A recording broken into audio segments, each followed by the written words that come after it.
this is big. This is real big. Like I said, there is nothing bigger.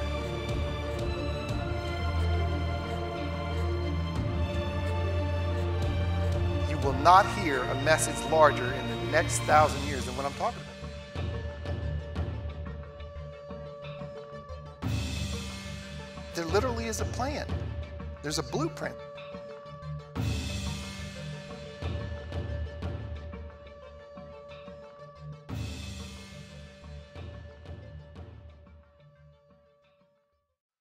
Hello, welcome again to part 2 of this 9-part series entitled The Body. Today's pretty interesting. I'm excited about this one here. Today we're going to be talking about life. What is life?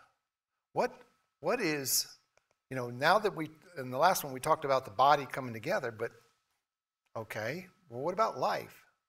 What gives life? What truly is life? What is the meaning of life? And so I'm going to just kind of jump right down into it. Quick review. We talked about Adam and Eve and that timeline and how Jesus was, I believe on the last night of his life, he summarized at that Last Supper, and he did 3 things that we've misunderstood all these years. We've not understood what he meant by that. And I believe he was restoring what was lost at the fall. We talked about how the last one, the first thing that they did when they started going wayward was they introduced the idea of I, of independence, the big I, versus interdependent. They were interdependent the whole time, but now this new concept of independent. I think being like God, rather than this neat relationship we have now, I think I'd like to be like God. I think that looks good. And so they decided that first thing was a concept of independence, very similar to perhaps a teenager going, Dad, Mom, I realize you're not as smart as I used to think, so I think I'm going to go my way and not listen to you anymore. Well, that same thing happened, that rebellious independence started to kick in. And so they went their way, and so there was a disconnect, and there was an amputation of sort of what was originally planned when he made man, and we showed how man was a body. It's pretty interesting stuff. So I recommend go back if you didn't see that. But today we're going to talk about, part 1 he talked about the bread, but part 2 he did something that we remember a lot of times on Sundays in the Christian tradition. He took the cup, and it had wine in it, and it wasn't grape juice, okay? But he took the cup, and he said, "This is my blood." Now, that sounds a little weird and a little cultish or something, but it wasn't. It was something he was trying to say in that. Like I said, these are very, very important things he was doing. So he took and he said, "This is my body." And then this one, he said, "This is my blood." Well, science wasn't as advanced then as it is now, but there were some things they knew about basic life sustenance. They knew that you had to eat and you had to drink in order to live. And they also knew wine made you feel good, okay? And it was a source of celebration. But they also knew when Jesus used the term blood, what he was referring to. I mean, it was pretty much an agrarian type of society, and a lot of people had cattle and they slaughtered sheep, and they understood the concept of blood, that, wait a minute, if this is your blood, what are you doing? You're giving up life. And they knew that blood was life. And I mean, they'd seen enough animals slaughtered, and they cut throat and blood lets out, and pretty well, I mean, since children they had seen this, and they knew that without blood there was no life. No blood, no life. And they knew that life was in blood. There's something magical about it. And so when he said, "This is my blood," he was essentially saying, "This is my life." And they were confused by it. They didn't know what he was talking about. And so, and they scattered that night. And I don't think they knew either one of these things that night. And I think it's been a point of contention ever since. And like I said, even Luther didn't know these things. When he did his 95 Thesis, he didn't. He had concepts, sort of ideas, but he wasn't firm on these. And so, but Jesus was saying, let me tell you about life. And he said, I'm going to pour it out. I'm going to pour out my life. And he said, I'm not even going to be able to drink this cup from it. It means I'm not going to be able to participate until the kingdom of God. Remember he said something amazing was about to happen, in this final time frame? He was talking about the kingdom. Well, here we are 2,000 years later, and we're in this downslope. And I believe we're about to enter this new kingdom age. Not the church age, something amazing, something greater than we've ever experienced, something that'll blow your mind. Like we can't even comprehend it. It's so awesome. It's like here. It's like in these days. And so he was saying, this is life. And you guys lost it at the fall, but it's going to be restored. So let's go back 6,000 years from today. And at this moment, what was he talking about? Well, not only did they choose independence versus interdependence, they chose, instead of wisdom, which is what they were getting from God, God would talk to them, and they would learn quickly and grow in everything, and God would lead them and direct them. They chose their own knowledge over wisdom. In fact, Eve said it looked good. Wisdom looked like this good, something to be attained. And the only way you can attain wisdom, which is to know basically the difference between wisdom and knowledge. Knowledge can tell you all the things that are possible, can tell you 50 alternatives, but wisdom knows the right one. And people think, well, I can get, now today's culture, I can get wisdom through knowledge, through a giant accumulation of knowledge. I can get wisdom because wisdom looks beautiful. To be right all the time? Oh, wow. And basically they were searching for righteousness, to be right, to be wise. And but here's the thing. Back before the fall, they were getting it all the time. The Lord would go, he was like the GPS system. You weren't taking wrong roads and backtracking. He would just go, make a right, make a left. And then they would realize how wise a thing that was.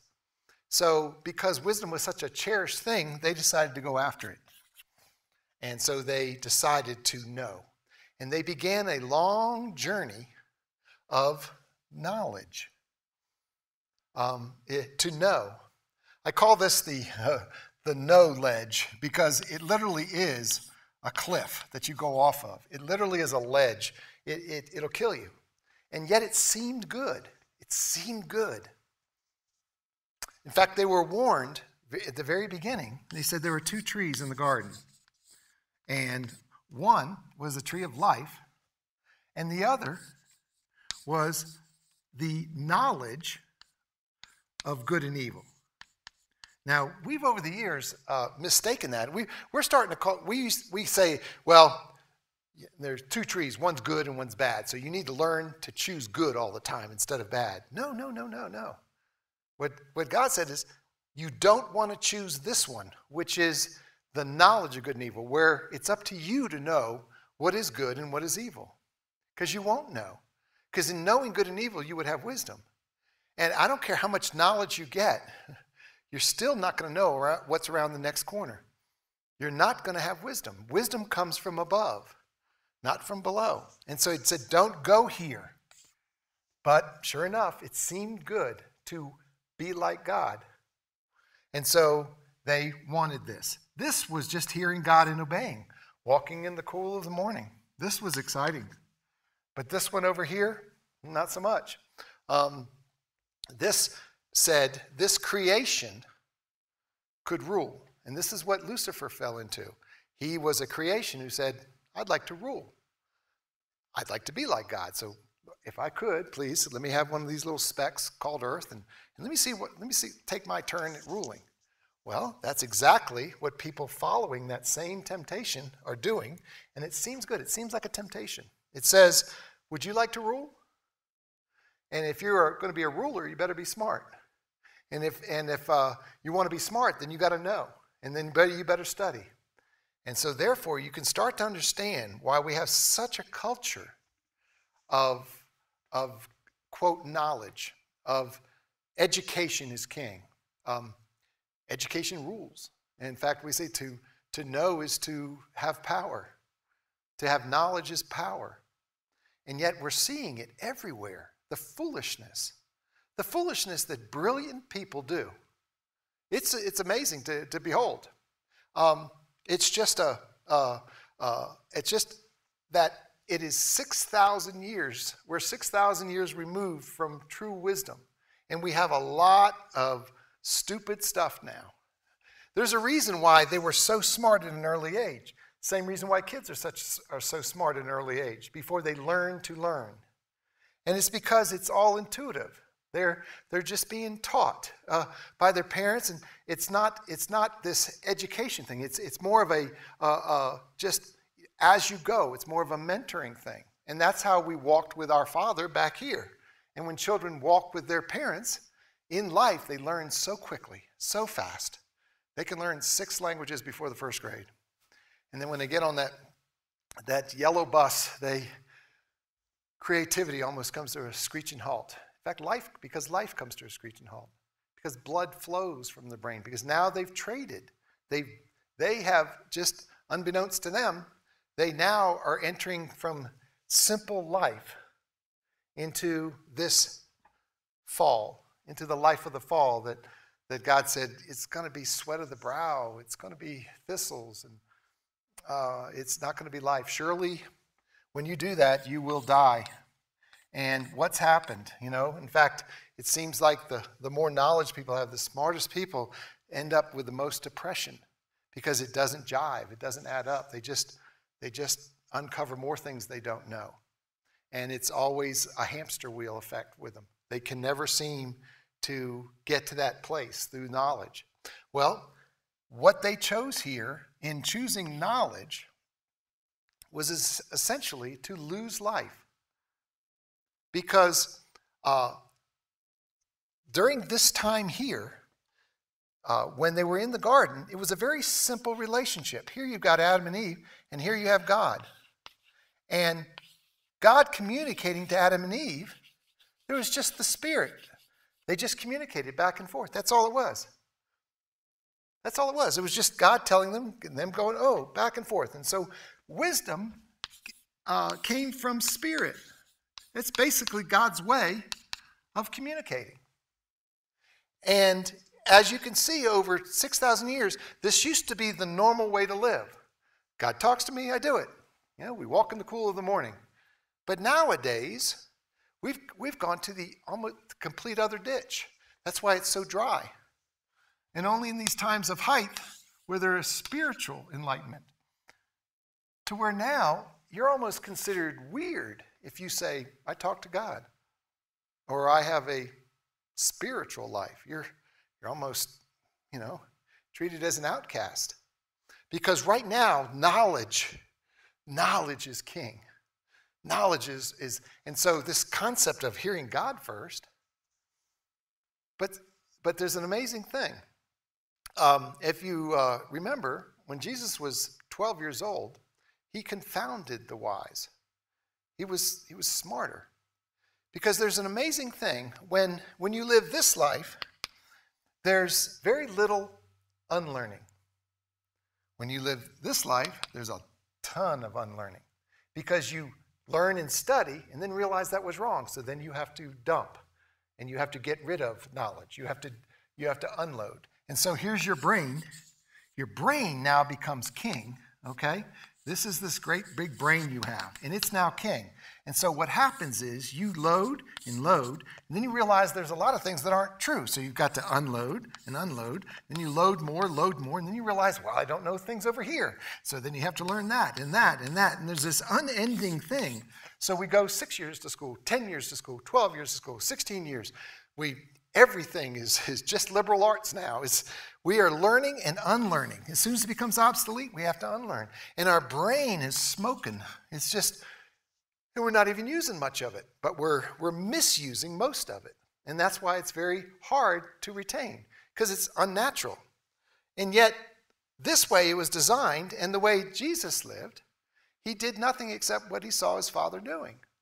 He sat, he read books, he did things, but it was only that which the Lord said. And then as he read the book, the Lord would edit as he reads it and go, oh. And so he had this ability he had a brain too, but when things went in, nothing needed to go out.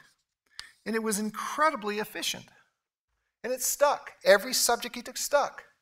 Everything made sense because he didn't have a lot of wasted knowledge. He had complete wisdom. And so with 12 years of wisdom, he could blow away his elders with 50 years of knowledge, trying to find wisdom. So this is what we left. We traded this king, God, for our new king, our brain and knowledge. And in doing so, surely we will die. And dying is the opposite of life. We traded spirit for knowledge. And here it is, 4,000 years after this, and 2,000 years ago, he's going, this is my cup. And what he was explaining was the secret to life. Not living, not walking around like a zombie. That's just being alive, But it's more like a dead man walking. He was explaining, what does it really mean to be alive? Alive like it should be. Alive like you were created to be. Alive like he experienced. And in that was a constant communication with your Father. Nothing separates it. It's you and your Father. You're walking in the cool of the morning. If you notice, the first thing they did was stupid. Their knowledge was stupid. They said, we hid because we're naked. He said, who told you we're naked? I mean, I certainly didn't. Where did you read that? That's something you're going to have to unlearn. And we've never unlearned that. And they not only hid those differences, well, they hid, as time would go on, they would hide more differences, till we're hiding all our differences today. We want to be well-rounded individuals. We want to know everything about everything. We don't want to appear weak in anything. And so what's happened is we're sewing fig leaves on everything. And we're teaching our kids to just be well-rounded. Well, what's well-rounded? I mean, that's called fat. Who wants that? It doesn't make any sense. In the construction industry, I knew that, there were things called jack of all trades, and they were master of none. And I really enjoyed the person who really took a trade and really specialized and got really good at it. Together with other trades, we could build some pretty neat things. But these jack of alls, not so much. And so, but we have this concept of, be like God, more knowledge. And and it's been propagated ever since. To be like God, you need to know more. You need to know good and evil. And so as I began to study this, I said, why can't people see this? What is it that keeps people from understanding that what they're doing is choosing death when they choose to know good and evil? Why do we have this perpetual desire? Why is it just becomes the norm? It becomes what you're born into. You're born into sin. I see. Okay, but why? And why doesn't it dissipate? Why do we continue this unending hamster wheel? This incredible mule and carrot? And who's propagating it? Who are the purveyors of this thing? You got the two trees, and take this tree of good and evil. Who's pushing it? Who's pushing this old pyramid of good and evil? Believe it or not, the number one purveyors of this are our religious institutions. And you say, what do you mean? They are pushing it. Yes. Our religious institutions are the number one peddlers of the knowledge of good and evil. They are the ones that are telling us that over and over, what is good, what is evil. This is good. Come to church. Come to Sunday school, the school you never graduate from. Come, learn, never stop learning. And when you're 60 years old, you'll be more holy than when you're 40. And yet, there's no such thing as an old Holy Spirit. There's no such thing as somebody who can get to wisdom through more knowledge. Yet they're pushing it. In fact, as a proof, I'll ask you this question. If you were to go into any church, anywhere, and ask the congregation for a show of hands, who wants to be more like Jesus? Well, you'd get a show of hands. People would raise their hands because it seems good. That seems wonderful, you know. Be more like Jesus. Well, I do. That's the ultimate goal. I mean, that's just a given. That's a no-brainer. Well, a number of years ago, the Lord began to ask me to take everything, like in the show Hoarders, take all my beliefs and put them out, because I was really confused about a lot of Christian issues. And I was like, Lord, what do you mean by this? And so I took my Christian belief systems, and I wasn't throwing them away. I was just putting them, say, out on the front yard, because my brain had become like one of those hoarder houses, full of facts and numbers, and scriptures and truths that seemed to counteract each other. And this was one I put out, and he said, now I want you to examine all and keep that which is good. And so I took this very basic Christian concept, and I went, wait a minute. And the Lord began to show me that, Jesus was God. And so the original sin was to be like God. But if Jesus was God, incarnate here, wouldn't trying to be like Jesus be saying be like God? I went, oh my goodness. That's the original sin. That's where they went off. They wanted to be like God. And yet, who can attain this? Who has ever attained it? Who? I mean, what if you could? What if you could? What if there was a possibility of being like Jesus? You are the first guy on the planet that was like Jesus. Well, wouldn't there then be two Jesuses? That's a little confusing. And so then, therefore, two bodies, and therefore two brides, and that would make him a bigamist. That doesn't make any sense. What if a group of people? Or you said, well, none of us get there. It's just something we try to. Again, it's the carrot, we get there, but, and some people get a little further in this rat race of being like Jesus, but nobody gets there. I'm like, then something's wrong here.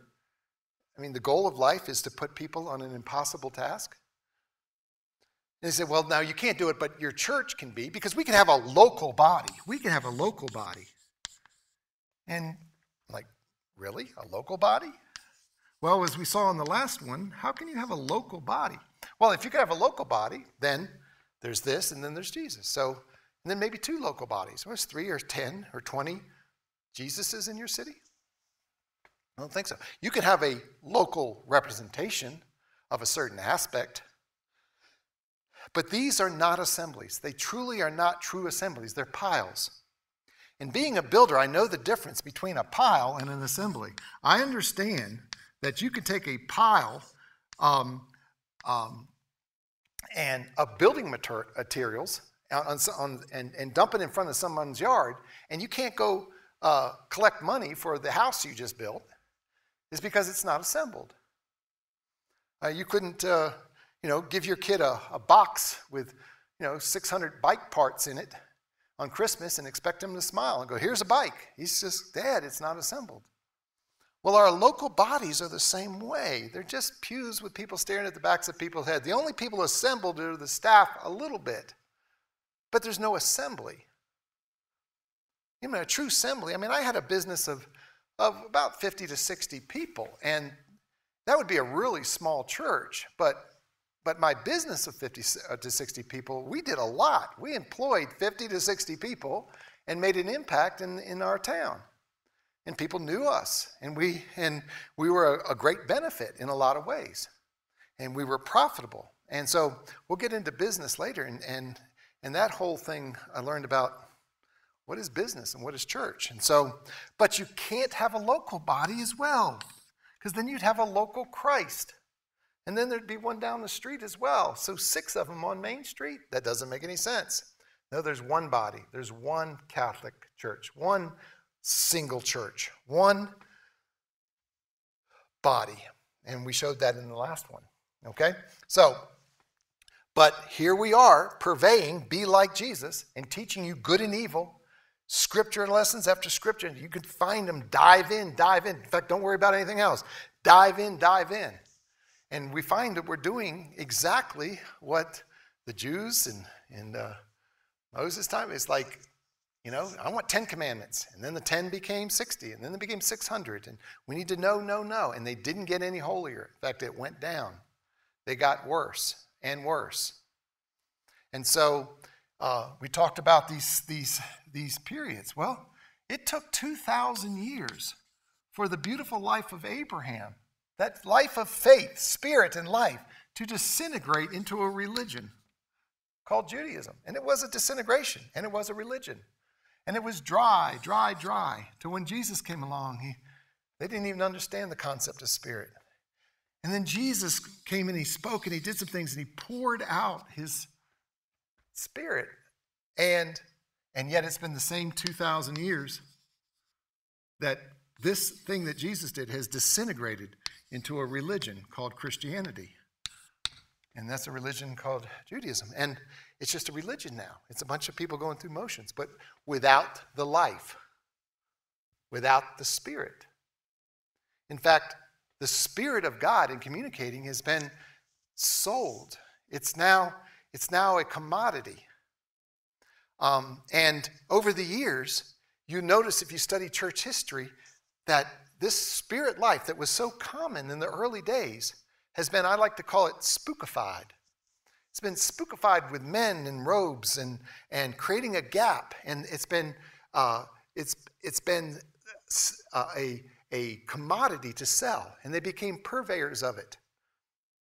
And it became something that you don't have. And they instituted the concept of we, they, and I, and thou. And you don't, we. Holy and sacred. And so they began to sell it. And so that's why spirit, or people hearing God, it's in your mind that I can't. That it's not something I can do. And because of that, okay, we've just accepted it. We've accepted it like a bunch of frogs in hot water. It just gets hotter and hotter and we accept it. Well, why do we accept it? When it is such an intuitive thing. It is a part of us. And yet we've thrown it away almost. Well, there's some reasons why that the spirit life, God communicating to us, has been relegated to a certain special few. And one of the great deceptions has been the institution in language of certain words that explain away God talking to us. It explains away this beautiful thing of spirit. And we've instituted it into our languages, and we've just assumed it. But nobody's taken a look at that and said, well, where did that thought come from? Where did this word conscience come from? Has anybody ever seen it? Has any brain surgeon ever opened it up and said, there it is? We have places where we store certain types of knowledge, but where's conscience? This innate, intuitive thing of knowing what's right or wrong, something's bothering you, our conscience is bothering. Where's that? We just gave it another name, you know? Or we call it common sense. Well, why is it common? And why do we find tribes that we've never even seen or haven't seen civilization have the same moral sense of law and right and wrong? Where did that common sense come from? Where did that natural law come from? You know? Or we call it my intuition. You know? Intuition.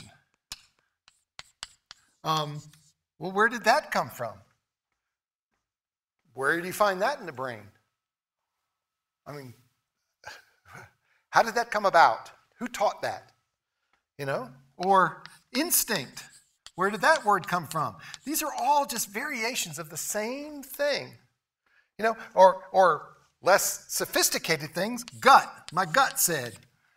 Something my gut said. I just knew. And so where did that gut come from? You know, where did that feeling in your gut? Where did that feeling in your instinct come from?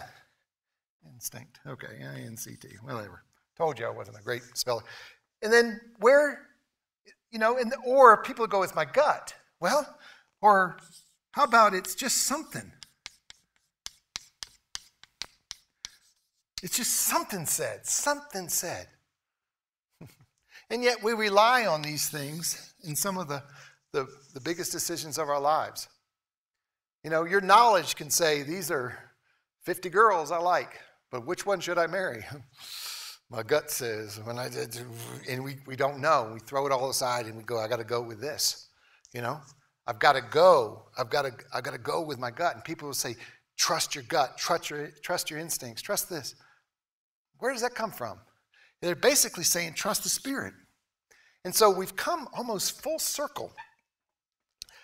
Knowledge is almost come full circle. And this is what I'm going to talk about now. That through technology, it has brought it around. We're almost here right now, where knowledge is becoming less and less necessary. And let me explain that.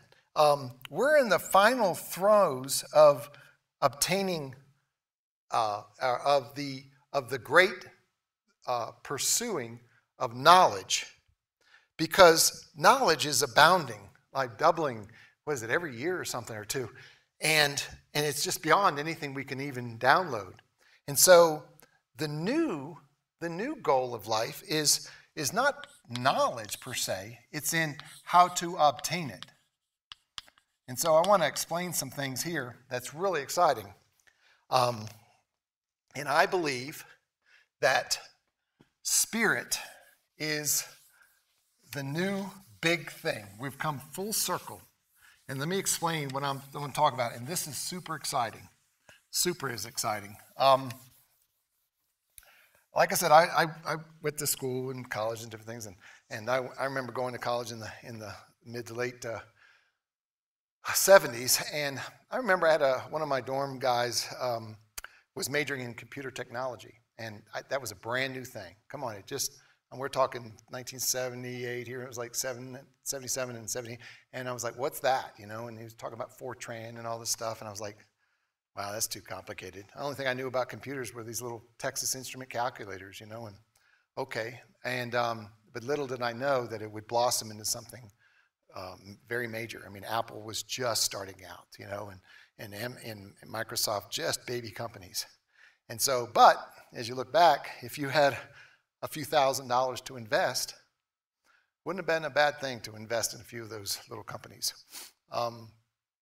Well, it's been about 40 years since the beginning of those type of companies. We talked about a 40-year cycle back then, and things keep coming back around every 40 years. And now we're in this new period here. That I believe the new technology is not going to be in finding something out there. It's going to be in finding something that already is. You know, it is not something that is not. And what do I mean by that? Well, and I'm not alone in this. A lot of science has now come to the realization that the better processing chip, we're getting to almost the maximum storage ability and speed with silicon. That the best chip material, the best processing material, is actually biomaterials or cellular technology, or in another word would be flesh, the human body. It is so much faster, has so much more ability to store information. The cellular structure of the human body is such a far greater machine than the greatest scientists can put together. and can store so much more and has so much more potential. And so the speeds are phenomenal. And so they're now realizing that this is the route to go. And just as phones were out there and then they became cell phones and then they become Bluetooth and they become, part of you, wireless, they are now, they're in agreement now that it's going to be wireless. But even more than wireless, it's going to be something even greater than electricity, external electricity. It's internal electronics. They're starting to understand the electronics of the human body, the electromagnetic waves of your brain and how your brain can steer things, and that how it's actually going to be thoughts. Your thoughts will be able to move things. And you might have seen the new Google Glass and everything. That kind of gives you an idea. These little glasses you wear, and it puts up things here and on the window, and you speak to it, and it responds. So now we have speak and speech technology. Well, pretty soon it's going to be think technology, and it's going to move to eye movement, and then it'll be to think movement, and it'll be able to pick by your movement of your irises which one you want and don't want, and but thoughts come from what you believe. And so in essence, if you follow this through, what you believe will be that which runs the new flesh technology. And this is super exciting stuff. And I don't claim to be an expert in it, but when I do read articles on it, it's pretty wild. And so you're beginning to see some things. You're beginning to see this wonderful parable that is forming all around us. A technological parable. I remember when I saw the first guy that had a Bluetooth. He was it kind of stood out to me. He was standing in line at the store, and he turned to me, and he was just talking like this, but he was looking right at me. And I was like, "What? Are you talking to me?" And it was the first time, I'm sorry, I'm on my Bluetooth. And it looked like he was talking to me, but he was talking to an invisible. Who was he talking to? And I remember walking away from him going, "Oh, that's kind of like prayer. That's kind of cool." And then I started understanding cell phone, a phone for each cell. Remember we talked about back here and about how each body part is like a cell. And cell groups are just groups of cells, and why churches call them cell groups. And so I began to see this thing, and I'm like, okay, so, and then when you read about the thing that Steve Jobs was so excited about before he died. It was the thing that was on his foremost of his mind. It was the cloud storage that now you're starting to see everywhere. And the cloud storage is where all information or knowledge is stored. And so now your devices don't have to be, 10-pound laptops or 2 pounds, or they get lighter and lighter because they don't have to have hard drives and bulky components, because everything they get is going to be to the clouds. And it will come to you.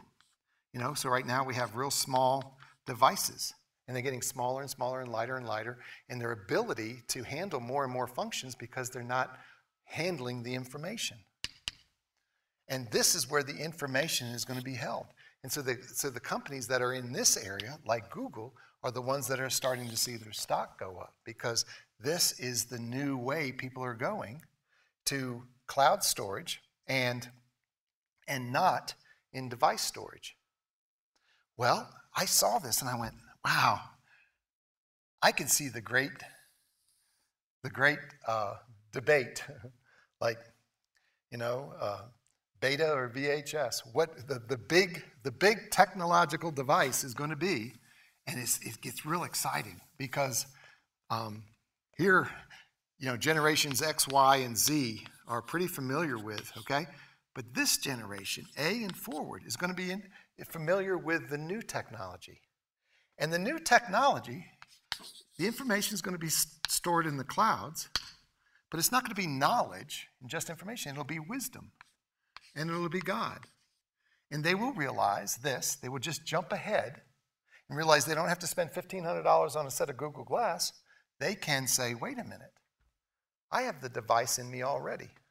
I have in me this incredible ability to receive and process. And it's not such a weird thing. It's a weird thing if we haven't talked about it in 6,000 years. But It's a very common thing, and it's in every one of us. It's not instinct, intuition, or gut, or it's something. It's better than Google Glass, and you have it in you. You have the ability to see pictures, mind's eye. You have the ability to hear words, hear things without hearing things. You can hear things, things that wake you up in the night. What is that? You have the ability to see pictures and have, quote, words of knowledge. They're like, where did I get that? And this is something that we've delegated and relegated to these spooky people that we pay. And we say, you've got that, and we don't. But we're about to find out that it is more common than you could possibly imagine. It is the most awesome gift we have. And that is our ability to communicate with the clouds right from the start that blows away the greatest thing man can do. Take 1,000 Googles. They can only give you 10,000 choices, 10,000 doors to choose from, but they can't tell you which one. Imagine, a GPS system, a God positioning system that tells you, and it says in the Bible, it says the Spirit will call to mind all things. And it will steer you. It'll be the great comforter and the great counselor. It'll be like a still small voice that says, go to the right and go to the left. And he will lead you into all things. It's an amazing technology, and yet we don't treat it like that. We actually treat that for the ignorant. We say the ignorant because they don't have knowledge. It's going to trump it. It's going to trump this living. And if you have $1, like I would have, if I knew what I knew now 40 years ago, I'd say, put in this little striped apple company called Apple, and Macintosh or Microsoft. And I'm saying, here's the new technology. I would invest in this. And I'm not trying to simplify or oversimplify this concept. I'm trying to say how practical this is. Practical it is to just go, Lord, what? I've got a lot of information. What? And as I mentioned back here, that we've come full circle. So now it is not knowledge, because knowledge, you can get this cloud, this incredible amount of information. It used to be the Encyclopedia Britannicas. Now it's this incredible thing. There's doctorates floating around everywhere, triple doctorates. And you can get that information for $49.95. So why go 12 years for something? In fact, you can not only get the doctorate, but you can get the thing you need to know. And so it's not going to be those who are going to have the advantage are not going to be the people who have knowledge. They're going to be the people who can get knowledge, who can receive it, know how to get it. It's not going to be in downloading. It's in the ability to know, like, how to operate the Google Glass. I don't need to know where everything is. I just need to know how to operate these, so I know that's on sale and we're down on 5th Street and I can go here and I got the information. It's just being loaded into me. Well, the same is true here. It's in this, the ability to accept it. Not to belabor this point too much, but in this room is filled with internet waves and cell phone waves and radio waves and TV waves,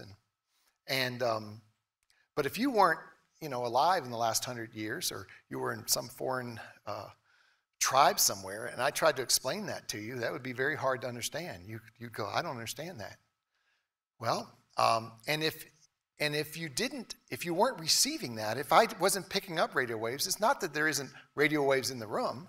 It's just that my receiver wasn't on to receive it. Or same with the internet or a cell phone. And so it's not that the towers are down that I don't have a signal. It's 5 bars. It's something wrong with the receiver. Well, the same thing is true for here, is true for here. It's not going to be this problem, and it never was. It's this problem. It's the receiver. The receiver doesn't believe. This is amazing stuff. This is big. This is big. I'm telling you, this is pocketbook stuff. This is so practical. This is next Thursday. This is Tuesday at 2 o'clock in the afternoon. This is real and practical, not ethereal and saved for Sunday. This is real life stuff. You want to start making good decisions in your life? Go here. Don't Google it. Don't ask Suri or whatever her name is. Go because he's willing to talk to you. You're his kid. This is life. This is such euphoric living. We've never known this. We've never known what it feels to be right, to be righteousness. And the Lord said that the great things that are desired are righteousness, peace, and joy. And so we're talking about, pursuing purpose and placement. Well, you've got to know what's right. Otherwise, you're going to feel lost. Oh, this is big. And so when he said, I poured out my flesh, I poured out my blood, and look what happened. It was like they appeared drunk. The first people to receive it, the first people to get this signal, they appeared drunk. He said, we're not drunk. It's only 9 o'clock in the morning. And yet it's the same thing as the experience of wine. It's euphoric, and yet you don't get the hangovers, and you don't have the expense. It's an incredible feeling. It's more than just information. It is actually joy and peace that it makes you feel like you've just had the greatest drug in the world. And this is what's really exciting. Not only is it exciting for technology, this new spirit life, is life. It puts things in your blood, literally. What makes endorphins and different things flow in your blood, What gives joy? Why do people shoot up with different types of drugs? Because their blood is not supplying it. They need more. We have natural receptacles for a life a whole lot better than we're living. And that's why there's such a drug and alcohol problem. That's why people are looking for different things and turning over rocks left and right, because they haven't found that thing. And so we're doing the drug war so wrong. We shouldn't be trying to say no to drugs. We should be getting rid of the need for drugs. This will eliminate the need for drugs. Oh, man. If you want to get people off of marijuana and alcohol, one way to do it? Give them some heroin. Give them some, a mixture of that and some acid and some meth. I mean, that'll get them off because they found something more powerful and better. You displace it. But that's not the best way. The best way is to have spirit displace this need for chemicals in your body that would give you this alternative or fake or plastic joy. All sin is the illegitimate fulfillment of a legitimate need. And we have a legitimate need to live a better life than we've ever known. And yet we're not experiencing it. And that desire, that deep down, innate, conscious, gut feeling that there's something better than this is from God. And he's trying to lead you into this life, into that which Adam and Eve knew. We took this damn detour from. And it's a spirit life, and it's real, and it's practical.